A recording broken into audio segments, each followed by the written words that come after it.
बच्चों, हम लोग ग्रेविटेशन का चैप्टर पढ़ रहे थे, है ना। तो ग्रेविटेशन में हम लोग पढ़ चुके थे gravitational force, gravitational field intensity, acceleration due to gravity, variation of acceleration due to gravity. अब हम पढ़ेंगे ग्रेविटेशनल पोटेंशियल एनर्जी, है ना। ध्यान दो, हम पढ़ेंगे ग्रेविटेशनल पोटेंशियल एनर्जी, ये अब हम पढ़ेंगे, राइट। तो देखिए, ग्रेविटेशनल पोटेंशियल एनर्जी जो है, इसके लिए हम आपको ये वो फॉर्मूला याद दिलाना चाहते हैं जो बहुत पहले हमने किया था, -du/dr। ये F = -du/dr था। तो जब du/dr था F = तो देखिए हमने इसको कह दिया du = क्या हुआ, एक मिनट जरा। du = हमने कहा -FdR इन्फिनिटी टू R। इसको हम इंटीग्रेट करेंगे तो ये u आ जाएगा, है ना। तो टोटल u का फॉर्मूला, हमारा फंडामेंटल फॉर्मूला ये है u का। मतलब आप इस फॉर्मूले का यूज करके किसी भी फील्ड ऑफ फोर्स के लिए पोटेंशियल एनर्जी निकाल सकते हो, नॉट ओनली ग्रेविटेशनल फोर्स, कोई सा भी फोर्स हो, राइट। अब हम इसका ये तो हम जनरल यूज करेंगे जब हमारे को कभी कोई रिलेशन दे दिया जाता है। कई बार क्वेश्चन जो आते हैं एग्जाम में वो बड़े अलग तरह के आ जाते हैं। उसमें क्या करते हैं, वो डायरेक्ट नहीं देते आपको कोई फोर्स की रिलेशनशिप दे देते हैं और फिर पोटेंशियल एनर्जी पूछते हैं। उस समय आपको ये काम में लेना पड़ेगा, राइट। बाकी जनरली तो ग्रेविटेशनल पोटेंशियल एनर्जी जो है ना, उसको हम सीधे सीधे लिख देते हैं और ये बहुत ही कॉमन है, सभी लोग जानते हैं। u = -gm1m2/r। अगर दो मास पार्टिकल्स हैं तो दो मास पार्टिकल्स जो हैं वो अगर मान लीजिए r दूरी पर हैं, m1 m2, तो इनकी ग्रेविटेशनल पोटेंशियल एनर्जी दोनों की मिला करके कंबाइंड आती है हमेशा, कभी भी सिंगल मास की नहीं होती है। ग्रेविटेशनल पोटेंशियल एनर्जी कभी भी सिंगल पार्टिकल की नहीं होती है, कंबाइंड होती है, दोनों की मिला जुला के होती है, राइट। अगर मान लो 3 होते, m1 m2 m3 3 होते, तो फिर क्या करते हम इसकी अलग निकालते, m1 m2/r12, इसकी अलग निकालते, फिर इसकी अलग निकालते, और फिर हम क्या करते, तीनों को जोड़ते, है ना। तो इस बात को आप पकड़ने की कोशिश करिए कि जैसे मान लो 4 पार्टिकल होते, तो हम कैसे करते 4 पार्टिकल्स को, u = हम लिखते u12 + u13 + u14 + u23 + u24 + u34, ऐसा आता है ना। तो आप थोड़ा सा जो है ना ग्रुप बनाना सीखिए कि ग्रुप कैसे बनाएंगे हम। अगर मान लीजिए 5 हैं, 6 हैं, तो क्या करेंगे हम सिंपल करते रहेंगे, 1 2, है ना, 1 3 1 4 1 5। अगर 5 हैं तो 5 अगर पार्टिकल्स हैं तो आपको कैसे पोटेंशियल एनर्जी कैलकुलेट करनी है। सबसे पहले 1 और 2 की करें, फिर 1 और 3 की करें, फिर 1 और 4 की करें, फिर 1 और 5 की करें।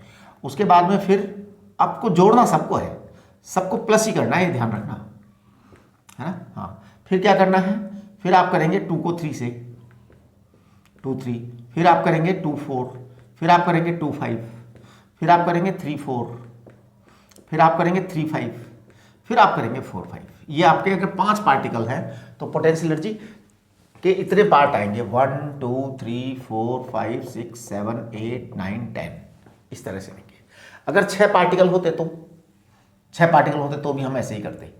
सबसे पहले 1 2, है ना, 1 2, फिर 1 3, फिर 1 4, फिर 1 5, फिर 1 6, इस तरह से करते, और फिर 2 को लेकर के करते, लास्ट तक जाकर के पूरे कर लेते, करेक्ट। तो ये आपका पोटेंशियल एनर्जी जो है इस तरह से आपको कैलकुलेट करनी है, right. Potential energy is a scalar quantity. Energy है तो स्केलर ही होगी, स्केलर क्वांटिटी। तो पोटेंशियल एनर्जी एक स्केलर क्वांटिटी है ना। तो ये अलग अलग बॉडीज के लिए पोटेंशियल एनर्जी के फॉर्मूले अलग अलग हैं। अब अगर अपन अर्थ की बात करें तो देखिए, अर्थ की बात करते हैं हम, है ना। और आपको बताऊं कि पोटेंशियल के जो फॉर्मूले थे सारे के सारे जो इलेक्ट्रोस्टिक्स में थे वो सारे यहाँ अप्लाइड होंगे। तो अर्थ के बारे में बात करते हैं, तो सबसे पहले बात करते हैं small R greater than capital R. Small R greater than capital R, तो यू आउट आएगा, यू आउट होगा minus G M M upon R. दूसरी बात करेंगे हम small R is equal to capital R, तो यू सरफेस आएगा, U surface आएगा, इसको लिखेंगे minus G M M upon capital R. तीसरी बात करेंगे हम small R less than capital R, यानी यू इन आएगा, तो यू इन क्या आएगा, U in is minus G M M 3r square minus small R square upon twice R cube, ये होता है। तो ये पोटेंशियल एनर्जी एक स्केलर क्वांटिटी है। तो U out is this, U S is this and U in is this, right. अच्छा, U center पर कितना आएगा वो मैं बता देता हूँ। यू एट सेंटर जब आर जीरो हो, है ना, आर इक्वल टू जीरो, तो यू एट सेंटर पे आएगा -3/2 G M M upon R. आप स्मॉल आर को जीरो पुट करिए यहाँ पे, ऐसा आएगा, करेक्ट।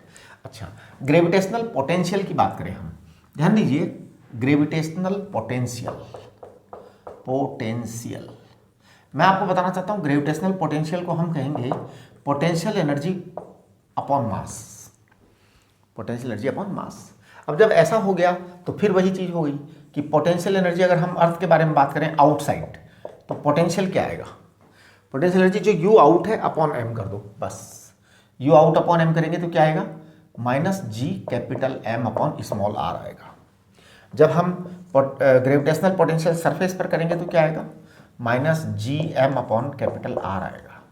जब हम ग्रेविटेशनल पोटेंशियल इनसाइड में बात करेंगे तो minus G M 3r square minus small R square upon 2r cube आएगा। और gravitational potential at the center -3/2 G M upon capital R आएगा, करेक्ट। ये चीज आ गई। अब आपका ये आ गया ना, राइट। अब आप ऐसा करिए कि ग्राफ बनाते हैं। ग्राफ, ये बहुत ही इंपॉर्टेंट ग्राफ होता है। आप देखिए, u और v एक जगह लूँगा मैं और r एक जगह लूँगा, r यहाँ पर मैं u और v दोनों एक जैसे ही ग्राफ आएंगे। जिस प्रकार से आपने ध्यान दिया हो तो ग्रेविटेशनल फील्ड इंटेंसिटी और ग्रेविटेशनल फोर्स दोनों के ग्राफ एक ही आए थे, वैसे इसके भी ग्राफ एक जैसे आएंगे। सबसे पहले मैं यहाँ एक पॉइंट बना देता हूँ जिसके हम कहते हैं capital R. Now this is small R and this is small R greater than capital R. This is inside and that is outside, correct. वो आउट वाला ग्राफ है। अब देखिए, सरफेस वाला जो है ना यू मैं बना देता हूँ। सरफेस वाला यू आपका यहाँ पर है, that is what, minus G M M upon R, ये सॉरी कैपिटल आर, ये सरफेस वाला है, करेक्ट। अब हम अगर सरफेस से बाहर जाते हैं, दैट इज, तो ऐसा आएगा graph, because U out proportional to 1 upon R, correct. अब जब ये U out proportional to 1 upon R है तो ये राइट, फिर ये यहाँ पे 3/2 आएगा, है ना। हाँ, तो इसको 3/2 कर दो, इसका 1.5 गुना कर दो इस साइड का, ये जो है ना इसका आधा कर दो यहाँ से, इसका आधा जोड़ दो, तो ये 3/2 आ जाएगा, राइट। तो मैं कहूँगा कि u at the center it is equal to 3/2 u at surface. Likewise v gravitational at the center is 3/2 v gravitational at surface का 3/2 टाइम्स होता है। ये आपका हमने u की बात कर दी, राइट। तो देखो, एक बात बताऊँ कि in fact potential energy is taken 0 at infinity, है ना। तो in fact gravitational potential energy और potential energy is in general to be taken 0 at infinity, 0 at infinity. तो जनरल तो यही है कि u इंफिनिटी 0 हो।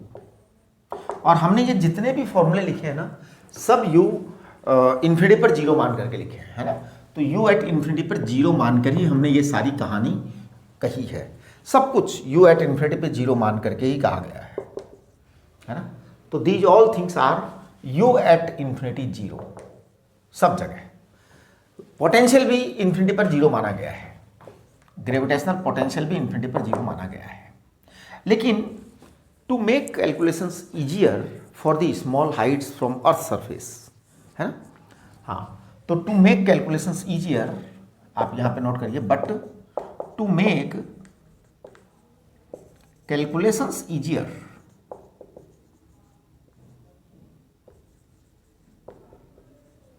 हाँ, but to make calculations easier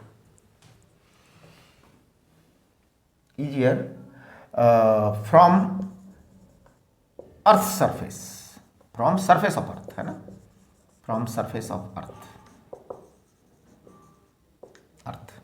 for smaller heights, for नहीं, बस सरफेस ऑफ अर्थ से आप कैलकुलेशन इजी करिए। तो देखिए क्या होगा, to make calculations easier from surface of earth, है ना, we take U at surface equal to zero few times, है ना। ये केवल इमेजिनेशन होता है, वी एज्यूम, है ना। एक्चुअली हम ये कहना चाहिए वी एज्यूम, होता नहीं है साहब ये।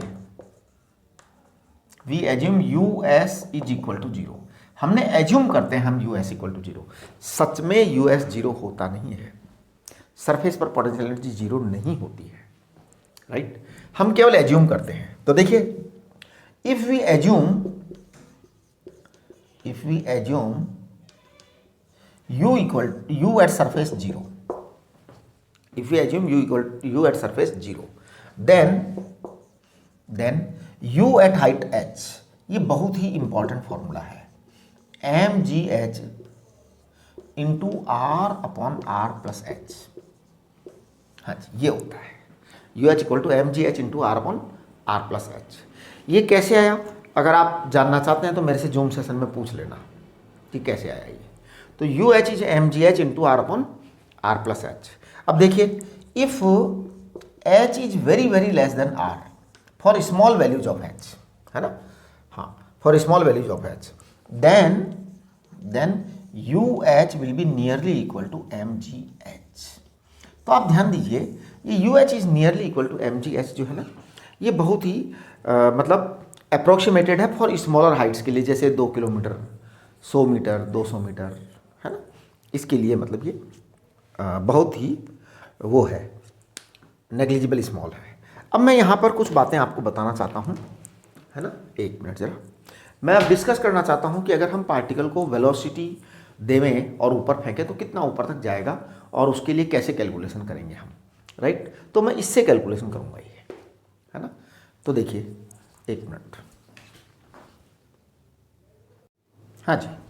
तो देखो बच्चों, अब अपन डिस्कस करना चाह रहे हैं, if we want to throw a body up to height H, then work needed. If we want to throw a body up to H height, then work needed or energy supplied, है ना। Work needed equal to energy supplied, है ना। तो ये क्या आएगा, ये आएगा आपका M G H into R upon R plus H. ये बहुत ही इंपॉर्टेंट बात है। If you want to throw a body throw a body up to height h, then work needed or energy supplied is this, है ना। likewise if a body is dropped, from height h, then energy, then kinetic energy of the body at surface of earth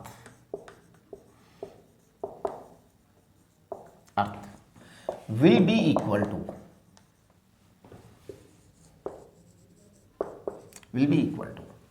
mgh into R upon R plus H, ये आएगा।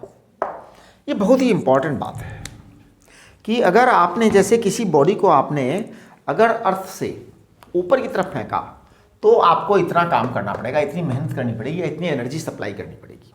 लेकिन अगर उल्टा भी कर दिया आपने, वहाँ से ड्रॉप कर दिया, तो ज़मीन पर आकर इतनी एनर्जी होगी उसके पास, बॉडी के पास। यानी कि नेचर जो है वो आपके साथ में कभी कोई चीटिंग नहीं करती है। आपने जितना दिया, जब वापस लौट कर आएगा तो उतना वापस मिल जाएगा, है ना। यस, चलिए अब हम इसको अगर कह देते हैं half mv² it is equal to mgh into R upon R plus H, तो आपका v कितना आ जाएगा जी? आपका v आ जाएगा यहाँ पर √2gh into R upon R plus H, ये आपका v आएगा। एक्चुअली जैसे जो v इक्वल टू √2gh वाला जो फॉर्मूला होता है ना, वो तो हमारा h very very less then r के लिए होता है।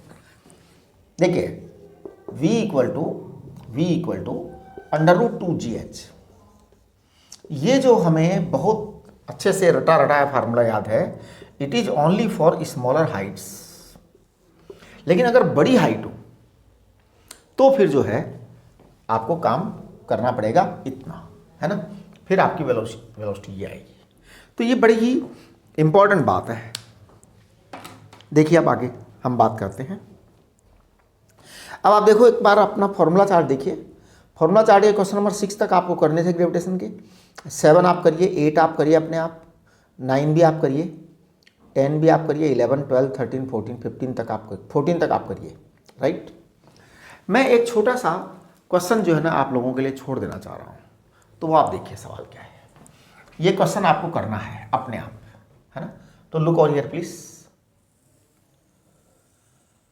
ये आपकी अर्थ है, राइट।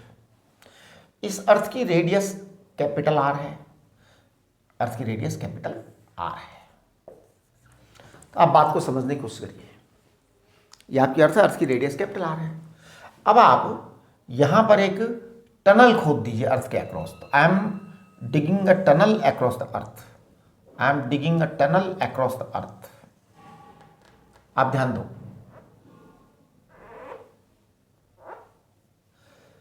ये I am digging a tunnel across the earth, correct. अब अगर मान लीजिए मैं यहां से कैपिटल आर हाइट पर h equal to capital R, correct. तो कैपिटल आर हाइट पर मेरे पास एक स्टोन है। इस स्टोन को मैं यहां से फेंक देता हूं नीचे, ड्रॉप करता हूं, तो ये स्टोन आएगा नीचे। जैसे ही हम स्टोन को ड्रॉप करेंगे, stone will come down because of the earth's gravitation. अब ये जब आएगा तो देखिए एक बार ऐसा होगा कि ये r/2 हाइट पर होगा। तो देखिए हमने क्या किया, एक स्टोन को h equal to r height से ड्रॉप किया है। एक बार ये r/2 हाइट पर होगा ना, होगा r/2 हाइट पर, ये सरफेस पर भी होगा एक बार, और फिर ये अंदर भी जाएगा r/2 हाइट पर, मतलब सेंटर से r/2, और फिर सेंटर पर भी आएगा। तो होगा क्या, ये स्टोन ऊपर से आएगा, इस टनल के अंदर घुस जाएगा। We have drop the stone in such a manner that it go inside the tunnel, right. और ये आपका यहाँ पर सेंटर r/2 आएगा, फिर यहाँ पर r आएगा, फिर यहाँ पर 3r/2 आएगा, फिर यहाँ पर ये r आएगा, यहाँ पर आएगा, यहाँ पर भी ये r/2 हाइट पर जाएगा। दिस इज हाइट r/2, है ना। फिर ये h हाइट तक दूसरी साइड में से निकलेगा, तो ये r डिस्टेंस तक निकलेगा,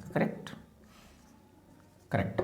आपको इन सभी पॉइंट्स की स्पीड कैलकुलेट करनी है कि क्या वेलोसिटी होगी। तो देखिए 1 point, 2 point, 3 point, 4 point, 6 point, 7, 8, है ना। आपको वेलोसिटी कैलकुलेट करनी है। वैसे आप सब जानते हैं यहाँ वाली जो वेलोसिटी होगी वही वेलोसिटी यहाँ होगी, यहाँ वाली जो वेलोसिटी होगी वही वेलोसिटी यहाँ होगी, करेक्ट। यहाँ वाली वेलोसिटी यहाँ होगी, तो इसलिए आप केवल एक साइड की ही कैलकुलेट कर लेंगे। वापस लौटेगा वो, and this will be oscillatory motion, this will not be simple harmonic motion, है ना।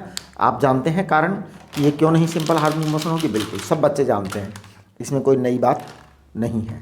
ये केवल ऑसिलेटरी मोशन होगी, है ना, पार्टिकल ऐसे ऐसे मोशन करेगा, बाकी it will not be simple harmonic motion. ठीक है जी। चलिए अब हम बात करेंगे एस्केप वेलोसिटी की। आपको ये सारे सवाल करने हैं कहाँ तक के, जो है ना ये डू योर सेल्फ के 14 तक के सारे सवाल करने हैं कंप्लीट, एक भी सवाल छोड़ना नहीं है। अब हम बात करेंगे एस्केप वेलोसिटी। एस्केप का मतलब नमस्ते, परमानेंट नमस्ते, एस्केप वेलोसिटी। मैं एस्केप वेलोसिटी की बातें दो तरह से करूंगा। सबसे पहला तो मैं एक कंसेप्ट आपको बताना चाहता हूं कि to make a body escape out, है ना, you make the energy zero. Energy zero होगी तो एस्केप आउट हो जाएगा। ये क्या मतलब है, एनर्जी जीरो होगी? देखिए मैं बताता हूं। टू एस्केप आउट, किसी भी फील्ड से एस्केप आउट करने के लिए potential energy plus kinetic energy दोनों का सम जीरो हो जाना चाहिए। अगर दोनों का सम जीरो हो गया तो आपका एस्केप आउट हो जाएगी। मैं अर्थ के सरफेस पे बात करता हूं, minus G M upon capital R plus half minus G M upon capital R plus half M V square, इसको आप जीरो कर दीजिए। जब भी टोटल एनर्जी जीरो होगी तो एस्केप आउट होगा, right.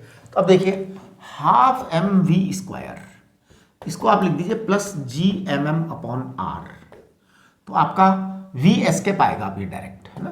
We escape it is equal to under root twice G M upon capital R, ये वी एस्केप आया, राइट। अब देखिए ये जो वी एस्केप है ना, इसको मैं और क्या क्या लिख सकता हूं, इसको मैं लिख सकता हूं twice G M R square into R, तो ये आ जाएगा under root 2 G are.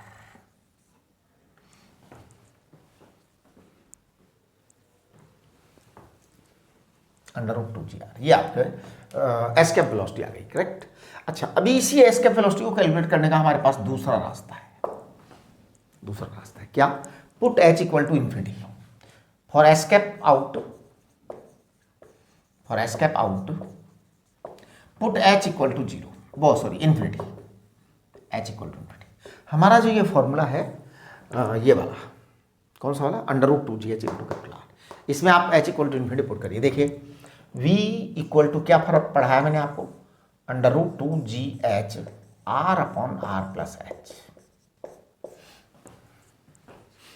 Putting H equal to infinity will be escape velocity, है ना। अब H equal to infinity put करना है साहब एस्केप कराने के लिए, मैं कर रहा हूं, आप देखना मैं कैसे पुट कर रहा हूं।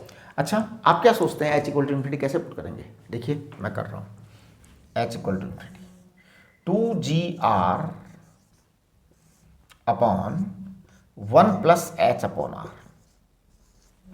Sorry R upon H, R upon H plus 1,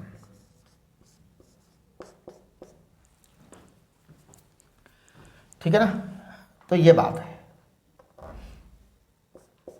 it is equal to under root 2 G R, under root 2 G R, under root 2 G R, right. तो ये आपका अंडर रूट 2 जी आर आ गया। अब देखिए इसको हम कैसे कैसे लिख सकते हैं, अंडर रूट 2 जी आर को, जी को आप लिख सकते हैं G M upon capital R square, तो under root G M upon R आएगा।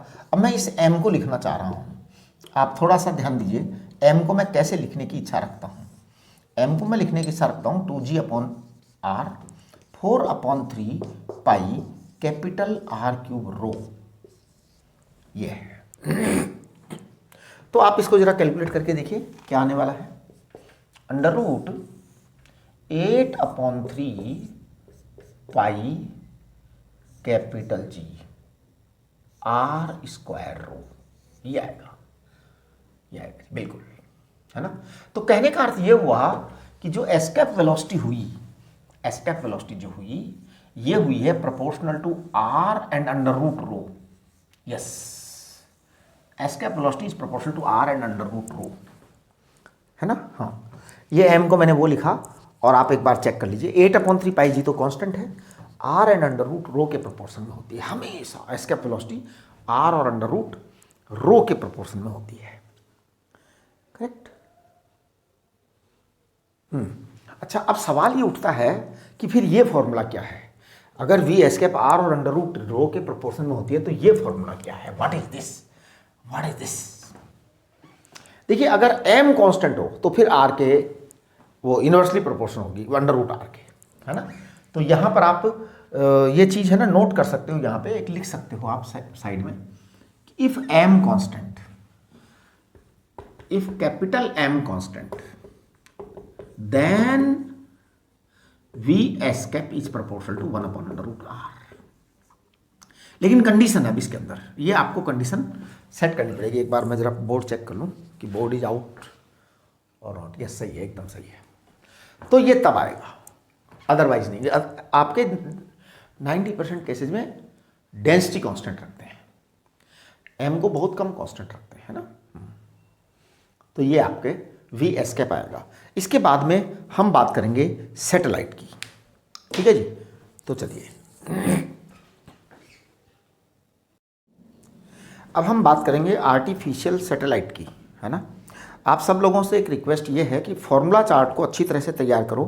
फॉर्मूला चार्ट के सारे फॉर्मूले, सारे क्वेश्चन सब अच्छी तरह से करिए, ठीक है। आर्टिफिशियल सैटेलाइट क्या होता है कि जैसे धरती माता के चारों तरफ चंद्रमा जो है, मून जो है, वो नेचुरल सैटेलाइट है, बहुत बड़ा है साहब, नेचुरल सैटेलाइट है। हम लोग भी सैटेलाइट एस्टैब्लिश कर देते हैं। देखिए क्या करते हैं हम लोग सैटेलाइट्स को एस्टैब्लिश करने के लिए, है ना। आर्टिफिशियल सैटेलाइट नेक्स्ट टॉपिक है,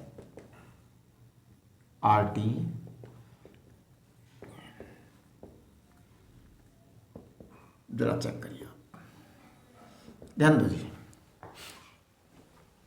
मान लीजिए ये हमारी धरती माता है, इसका मास कैपिटल एम है, इसकी रेडियस कैपिटल आर है।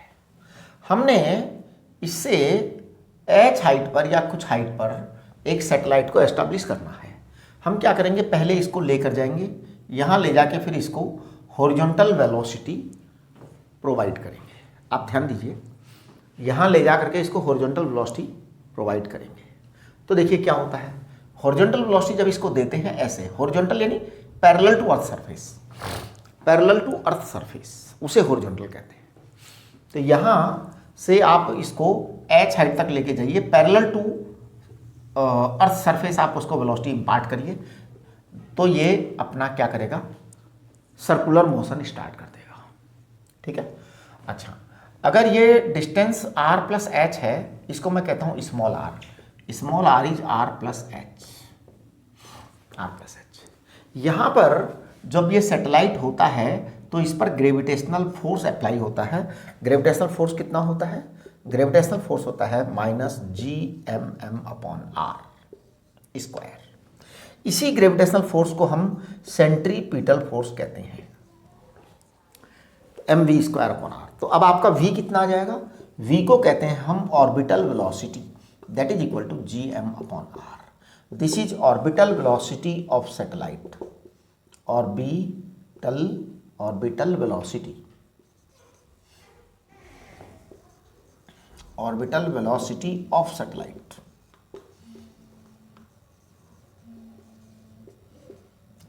ऑर्बिटल वेलोसिटी ऑफ सैटेलाइट, तो this is called orbital velocity of satellite, ठीक है ना। अच्छा, अब जब ये ऑर्बिटल वेलोसिटी ऑफ सैटेलाइट है तो अब हम जरा आगे बढ़ते हैं कि दो तरह के सैटेलाइट्स की बातें मैं करूंगा। सबसे पहले मैं बात करूंगा नियर अर्थ सैटेलाइट, नियर अर्थ और वेदर सैटेलाइट। आप थोड़ा ध्यान दीजिए, नियर अर्थ सैटेलाइट और वेदर सैटेलाइट।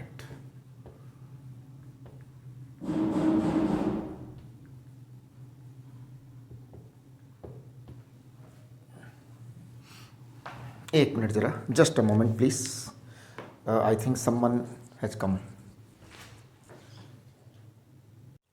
हाँ जी, जो सैटेलाइट अर्थ के बहुत नज़दीक होते हैं, जैसे 50 किलोमीटर दूर, 100 किलोमीटर दूर, तो ये नज़दीक ही होता है ना। हाँ, तो ये वेदर सैटेलाइट होते हैं, मौसम की जानकारियाँ देते हैं हमको। और इन सैटेलाइट्स के लिए जो एच होता है ना, it is very very less than R होता है। तो हम कह देते हैं small R is nearly equal to capital R only. तो जो नियर अर्थ सैटेलाइट होता है उसकी ऑर्बिटल वेलोसिटी है ना, तो v is equal to under root G M upon capital R होता है।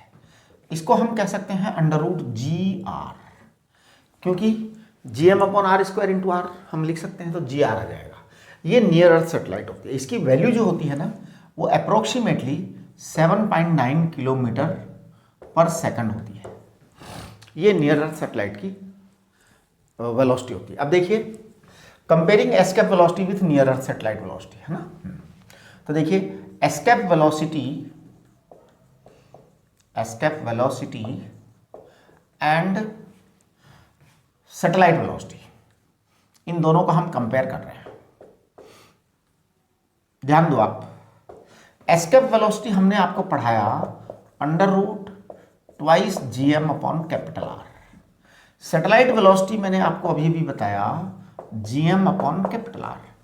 इसका मतलब V escape upon V satellite, ये अंडर रूट 2 आएगा। इसका मतलब वी एस्केप जो है ना अंडर रूट 2 वी आएगा। अंडर रूट 2 वी को कहते हैं 1.414 वी, ये वी एस्केप आएगा। व्हाट इट मीन, इसका मतलब ये होता है, it means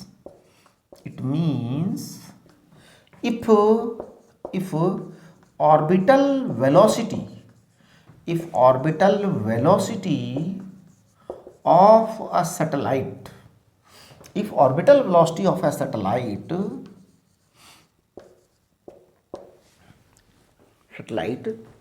is increased root to एक minute, it means if orbital velocity of satellite is made root 2 times or 1.414 times or is made 141.4% or is increased 41.4%, increased by, यहाँ पे आप थोड़ा लिखिए, और इट इंक्रीज्ड बाई 41.4% और its kinetic energy is doubled और its kinetic energy is increased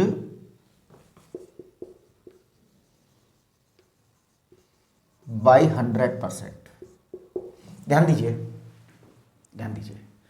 it means if orbital velocity of a satellite is made root 2 times or 1.414 times or is made 141.4% or is increased by 41.41%। देखिए दोनों बातों में बड़ा अंतर है। Velocity is made 141.4% और velocity is increased by 41.4%, ये दोनों सेम है। देखिए एक तो होता है इंक्रीज बाई और एक होता है मेड, इट इज डन। तो ये दोनों बातें बड़ी इंपॉर्टेंट है, इंक्रीज बाई 100%। देन सैटेलाइट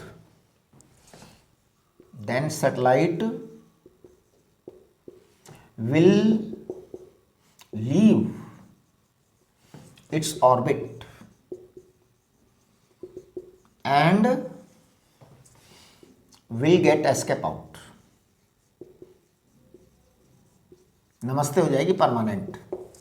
किसी भी सैटेलाइट की वेलोसिटी को आप अंडर रूट 2 टाइम्स कर दीजिए, किसी भी सैटेलाइट की वेलोसिटी को आप 1.414 टाइम्स कर दीजिए, किसी भी सैटेलाइट की वेलोसिटी को आप 141.4% कर दीजिए, किसी भी सैटेलाइट की वेलोसिटी को आप 41.4% बढ़ा दीजिए, किसी भी सैटेलाइट की काइनेटिक एनर्जी को आप डबल कर दीजिए, किसी भी सैटेलाइट की काइनेटिक एनर्जी को 100% बढ़ा दो तो फिर सैटेलाइट अपनी ऑर्बिट छोड़ देगा और एस्केप आउट हो जाएगा, नमस्ते हो जाएगा, राइट। ये आपकी सैटेलाइट की बातें हुई।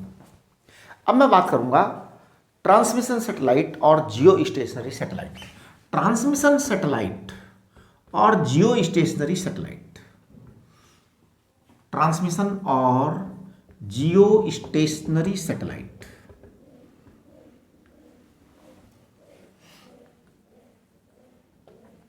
देखिए जी, ट्रांसमिशन और जियो स्टेशनरी सैटेलाइट की जहां तक बात है तो वो ये है कि अर्थ से देखने पर सब जगह एक जगह मतलब हर हालत में एक जगह ही दिखाई देता है।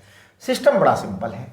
जैसे मान लो ये आपकी धरती माता है, अब धरती माता का ये एक्सिस ऑफ रोटेशन है, ये आपकी इक्वेटोरियल लाइन है, इक्वेटोरियल लाइन है।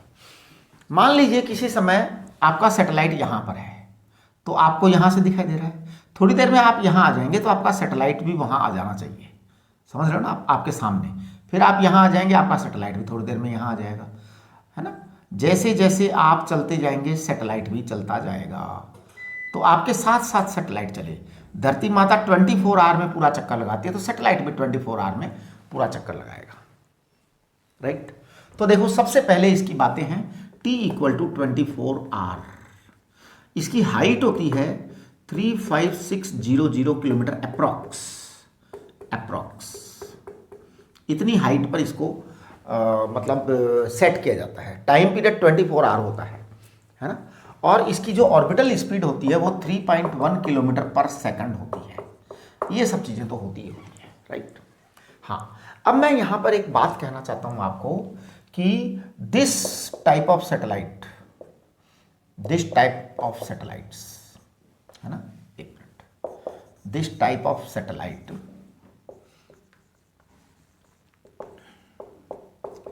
is always, this type of satellite is always established, this type of satellite is always established, this type of satellite is always established in equatorial plane, in equatorial plane। हाँ जी, कभी भी ये किसी और plane में establish नहीं किए जाते हैं। इक्वेटोरियल प्लेन में एस्टैब्लिश होने पर ही वो हमारे साथ साथ चलेंगे।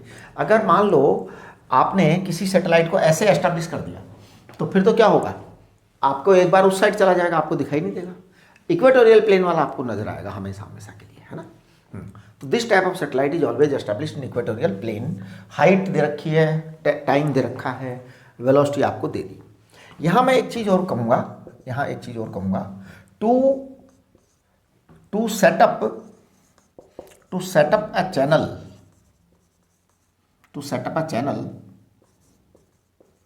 for international broadcast, for global broadcasting, है ना। to set up a channel for global broadcasting। ध्यान दीजिए, आपको सारी दुनिया के अंदर जो है ना ट्रांसमिशन देना है, सारी दुनिया के अंदर आपको इंफॉर्मेशन ट्रांसफर करनी है इंस्टेंटली। आप एक ऐसा चैनल बनाना चाहते हैं तो to set up a channel for global broadcasting we need at least 3 satellite. ज़्यादा हो तो कोई प्रॉब्लम नहीं है, लेकिन 3 तो होने चाहिए। 3 सैटेलाइट नहीं होंगे तो आपका काम नहीं बनेगा। 3 सैटेलाइट्स। देखिए कैसे, जैसे आपकी अर्थ मान लो ये इक्वेटोरियल सर्कल है, अर्थ का इक्वेटोरियल सर्कल है। अब आपने एक सैटेलाइट यहाँ एस्टैब्लिश किया, तो यहाँ जो सैटेलाइट आपने एस्टैब्लिश किया है इससे ये रेज जो इलेक्ट्रोमैग्नेटिक वेव जो हैं, जो सिग्नल जो हैं, वो इतना एरिया कवर करेंगे। And this area is not half of the earth, it is less than the earth, half area of the earth. तो देखिए वो सैटेलाइट है अगर यहाँ पर, तो इसने केवल इतना ही एरिया कवर किया। अब आपको इधर की तरफ एक और सैटेलाइट एस्टैब्लिश करना पड़ेगा जो कि इतने एरिया को कवर करेगा, राइट। अभी देखिए पूरी अर्थ कवर नहीं हुई है, आपको एक तीसरा सैटेलाइट और चाहिए यहाँ पर कहीं जो कि रेस्ट ऑफ द एरिया को कवर कर ले। तो एटलीस्ट 3 सैटेलाइट आपको चाहिए, राइट। ये आपके लिए बड़ी इंपॉर्टेंट बात है। तो ये 3 तरह के सैटेलाइट्स होते हैं। मतलब एक तो वेदर सैटेलाइट या नियर अर्थ सैटेलाइट, और एक जो होता है वो आपका ट्रांसमिशन सैटेलाइट होता है। अब आज हम बस इतना ही करेंगे, कल हम बात करेंगे इलिप्टिकल पाथ्स ऑफ सैटेलाइट। आप लोग जो है अपने फॉर्मूला चार्ट में सैटेलाइट तक कंप्लीट कर लेंगे, है ना। कल हम बात करेंगे elliptical path of a satellite and what Kepler's laws. तो कल आपका ये ग्रेविटेशन वाला चैप्टर पूरा हो जाएगा। ओके, नमस्ते।